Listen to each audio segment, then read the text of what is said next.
அஸ்ஸலாமு அலைக்கும் வரஹ்மத்துல்லாஹி வபரகாத்துஹு. அன்பார்ந்த அனைத்து உறவுகளுக்கும் இனிய மாலை வணக்கம்.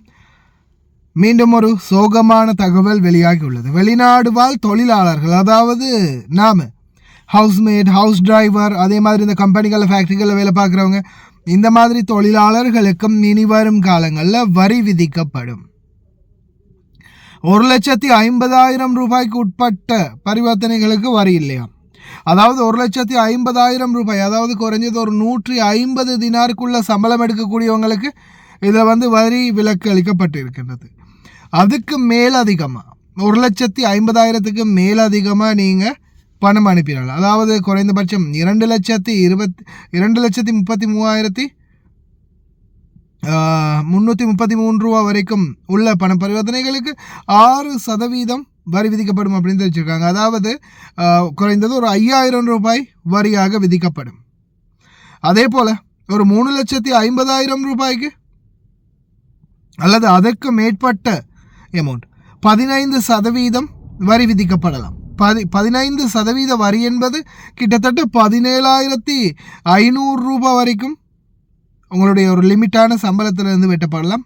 அதையும் தாண்டி 22,500 ரூபா வரைக்கும் வரி வெட்டப்படலாம். குறைந்தது ஒரு 5 லட்சம் சம்பளம் எடுக்கிறவங்களாம் இருந்தால், 5 லட்சம் சம்பளம் எடுக்கிறீங்களா அந்த மாதம் 17,500 ரூபா அரசாங்கத்துக்கு வரியாக கட்ட வரும்.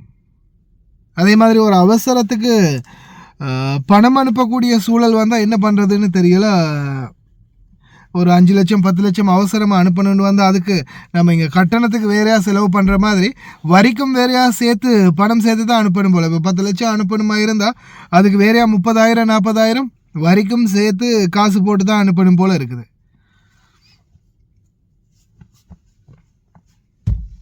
அரசாங்கம்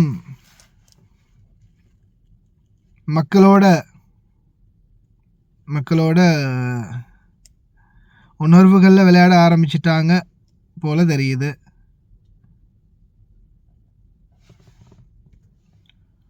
අද සතිය දරුණ ප්‍රධාන සිරස්තලය විදේශ ශ්‍රමිකයන්ටත් 15%ක බද්දක් කියලා එහි වාර්තා වන්නේ. පළමු ලක්ෂ 18 නිදහස්, 18 සිට 28 දක්වා බද්ද 106යි, 28න් පසු බද්ද 115යි කියලා වාර්තා කරනවා. දේශීය ආදායම් පනතේ සංශෝධිත කෙටුම්පතට අනුව විදේශගත මෙරට ශ්‍රමිකයන් සේවා සපයා උපයන විදේශ විනිමය බැංකු හරහා ලංකාවට ප්‍රේෂණය කිරීමේදී 105.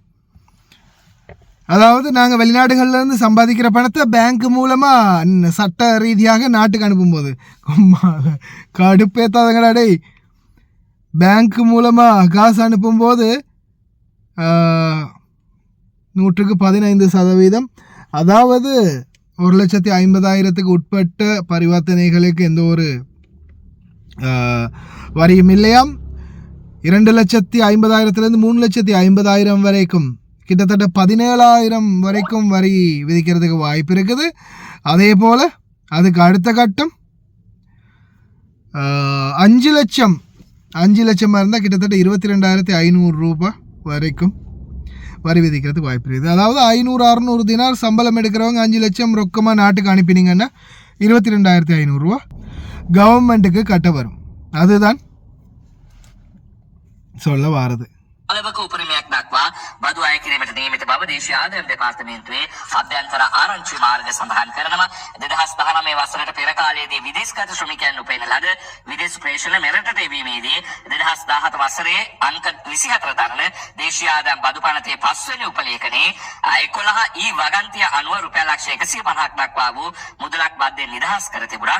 2019 වසරෙන් පසු ජනාධිපති ගෝඨාභය රාජපක්ෂ පාලන සමයේදී දේශීය ආදායම් බදු පනතේ 3 වෙනි උපලේඛනයට නව වගන්තියක් එකතු කරුණා. ඒ අනුව විදේශයකට සේවා සැපීමෙන් පසු උපයන විදේශ විනිමය බැංකුවක් කරා මෙරටට ප්‍රේෂණය කිරීමේදී අදාළ මුදල සම්පූර්ණයෙන්ම බද්දෙන් නිදහස් වෙනවා. ඉතින් නමුත් මේ වසරේ, ඒ කියන්නේ 2025 පෙබරවාරි මාසේ 21 වෙනිදා නිකුත් කරන ලද ගැසට් පත්‍රය පළ කරන ලද 2017 අංක 24 දරන දේශීය ආදායම් පනත සංශෝධනයට අදාළ කෙටුම්පතට අනුව ලබන අප්‍රේල් මාස 1 වෙනිදා සිට බලපෑත්වන පරිදි විදේශයකට සේවා සැපීමෙන් ලබන ආදායම සහ විදේශ මූලාශ්‍රයකින් උපයන ආදායම බැංකුවකින් ප්‍රේෂණය කිරීමේදී උපරිම 15%ක අනුපාතයකට යටත්ව බද්දක් අය කරනවායි කියලා තමයි වාර්තා වන්නේ. ඉතින් පළමු ලක්ෂ 18 නිදහස්, அதாவது ஒரு வருஷத்துக்கு 18 லட்சம் மேனிக்கு பார்க்குறாங்க. 18 லட்சத்துக்குள்ள பணம் வருதா இருந்தால் அதிலிருந்து வட்டியிலேருந்து விலக்கு அளிக்கப்படுது, டேக்ஸில் இருந்து விலக்கு அளிக்கப்படுது.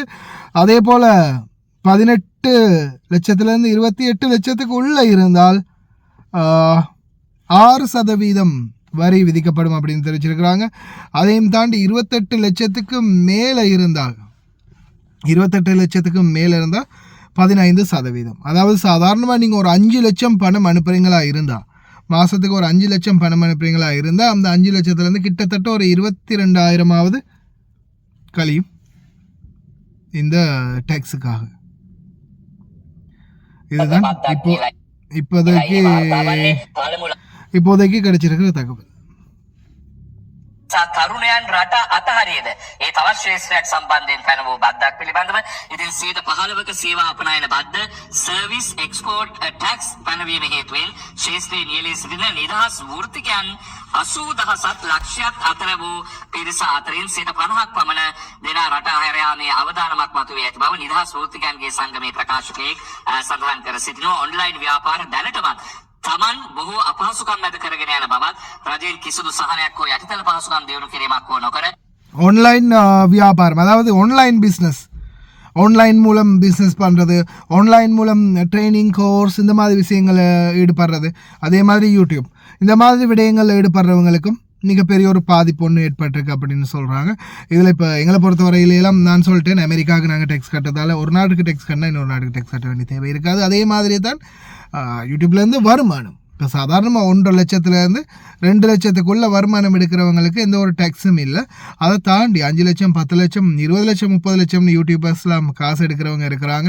அதே மாதிரி ஊருக்கெல்லாம் சேவை செய்கிறோம் அப்படின்னு ஒவ்வொரு நாடுகள்லேருந்து ஃபண்ட் கலெக்ட் பண்ணி கொண்டு வராங்க இங்கே. ஆனால் கொண்டு வர ஃபண்ட் மொத்தமும் அவங்க மக்களுக்கு சேவை செய்கிறாங்களா, உதவி செய்கிறாங்களா, இல்லை அதில் பாதியை சுருட்டிடுறாங்களா, இந்த மாதிரி பல பிரச்சனைகள் இருக்குது.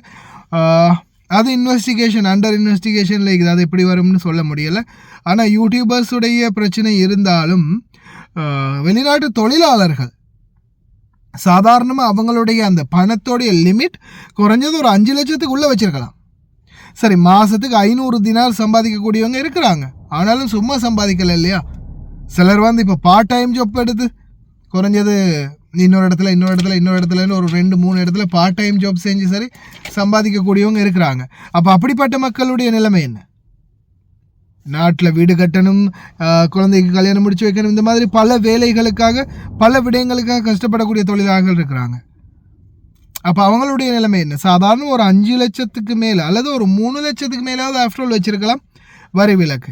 இது 1.5 லட்சத்துக்கு மேலே வரி விலக்கு இல்லைன்னும் போது ரொம்பவும் கவலைக்குரிய விடயமா இருக்குது.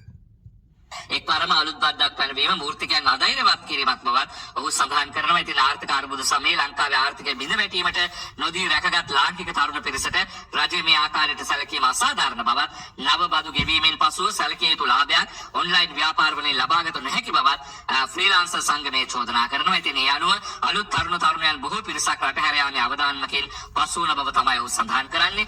ලංකාවේ සිට විශේෂඥ දැනුම අන්තර්ජාලය ඔස්සේ මුදලට ලබා දෙන පුද්ගලයන්, තොරතුරු තාක්ෂණ ශාස්ත්‍රයේ නියැලෙන්නන්, සංචාරක ව්‍යාපාරයේ නිරත වන්නන්, වෘත්තිකයන්, වෙනත් රටවල ව්‍යාපාර ලංකාවේ සිට සැලසුම් කරන්නන්, ගෘහ නිර්මාණ ශිල්පීන් හා සමාගම්, YouTube කරුවන්, සමාජ මාධ්‍ය ශාස්ත්‍රවලින් මුදල් උපයන පුද්ගලයන්, අන්තර්ජාතික වෙළඳපොළ සමග ගනුදෙනු කරන්නන්, ඒ කියන්නේ ඩ්‍රොප් ෂිපින් වගේ අය දේවල් කරන අය සම්බන්ධයෙන් තමයි මේ විදිහට මේ බදු පැනවී තිබෙන්නේ. අද සතිය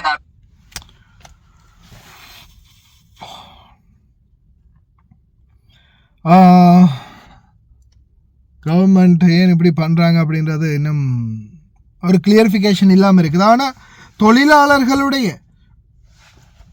வெளிநாட்டு தொழிலாளர்களுடைய பிரச்சனைகள் அதிகரிக்கலாம். அதே மாதிரி கவர்மெண்ட் இந்த மாதிரி பண்ணிச்சேன்னா நிச்சயமாக தொழிலாளர்கள் இந்த மாதிரி பணம் அனுப்புறதுலேருந்து விலக்களிக்கிறதுக்காக நாட்டுக்கு சட்ட ரீதியாக பேங்க் மூலமாக பணம் அனுப்பாமல் அவங்க வேறு ஏதாவது வழிகளை பின்பற்றலாம். நிறையவே வாய்ப்பு இருக்குது. ஒருவேளை இந்த உண்டியல் முறையில் அனுப்பலாம், இல்லை பிளாக்கில் அனுப்பலாம். மணி லாண்ட்ரிங் பண்ணுறதுக்கு நிறையவே வாய்ப்பு இருக்குது. இலங்கை அரசாங்கம் இதை பற்றி சிந்தித்து செயல்பட்டாங்கன்னா நல்லாயிருக்கும் அப்படின்னு நினைக்கிறேன். பார்க்கலாம் என்ன தான் பண்ண போகிறாங்கன்னு. கடைசி வரைக்கும் பார்த்து எல்லாருக்குமே ரொம்ப நன்றி. மறக்காமல் உங்களுடைய கருத்துக்களை பதிவு பண்ணுங்கள். உங்களுடைய கருத்துக்கள் தான் மிக முக்கியமானது. அதே மாதிரி இந்த வீடியோவை ஷேர் பண்ணுங்கள் முடிந்த வரைக்கும்.